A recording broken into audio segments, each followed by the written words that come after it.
If you look at Brazil, they're having a very hard time. And by the way, they kept bringing up Sweden. It's come back to haunt Sweden. Sweden's having a terrible time. If we did that, we would have lost 1 million, 1.5 million, maybe even 2.5 million or more lives.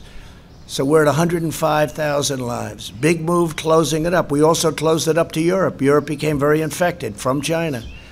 A gift from China, not good. They should have stopped it. They should have stopped it at the source. But it's a gift from China and a very bad gift. I will tell you that. And you do say, how come at Wuhan, where it started, and they were they were in bad trouble, but it didn't go to any other parts. It didn't go to Beijing. It didn't go to other parts of China. Then you say, how come it came out to Europe, to the world, to the United States? So it didn't go to China. They stopped it cold. They knew it was a problem. But they didn't stop it cold from coming to the United States, Europe, and the rest of the world. Somebody has to ask these questions, and we'll get down to the answer. You know, we made a great trade deal.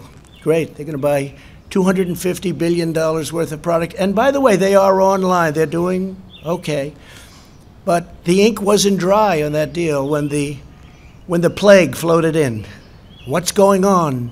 A plague is floating in from China. What's going on? So the ink wasn't dry. So I guess I view the trade deal a little bit differently than I did 3 months ago.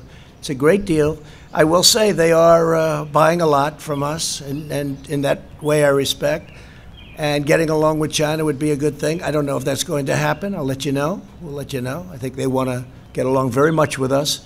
The world is now suffering as a result of the malfeasance of the Chinese government. China's cover-up of the Wuhan virus allowed the disease to spread all over the world, instigating a global pandemic that has cost more than 100,000 American lives and over 1 million lives worldwide. Chinese officials ignored their reporting obligations to the World Health Organization and pressured the World Health Organization to mislead the world when the virus was first discovered by Chinese authorities.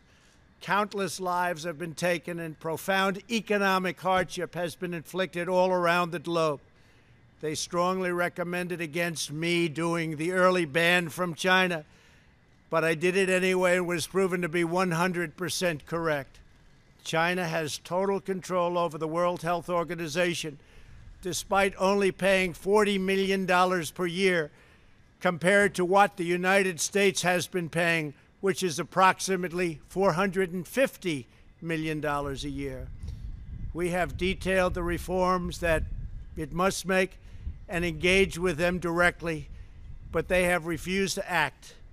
Because they have failed to make the requested and greatly needed reforms, we will be today terminating our relationship with the World Health Organization and redirecting those funds to other worldwide and deserving urgent global public health needs. The world needs answers from China on the virus. We must have transparency. Why is it that China shut off infected people from Wuhan to all other parts of China? It went nowhere else. It didn't go to Beijing. It went nowhere else. But they allowed them to freely travel throughout the world, including Europe and the United States. The death and destruction caused by this is incalculable. We must have answers, not only for us, but for the rest of the world. China's latest incursion, along with other recent developments that degraded the territory's freedoms, makes clear that Hong Kong is no longer sufficiently autonomous to warrant the special treatment that we have afforded the territory since the handover. China has replaced its promised formula of one country, two systems with one country, one system. Therefore, I am directing my administration to begin the process of eliminating policy exemptions that give Hong Kong different and special treatment.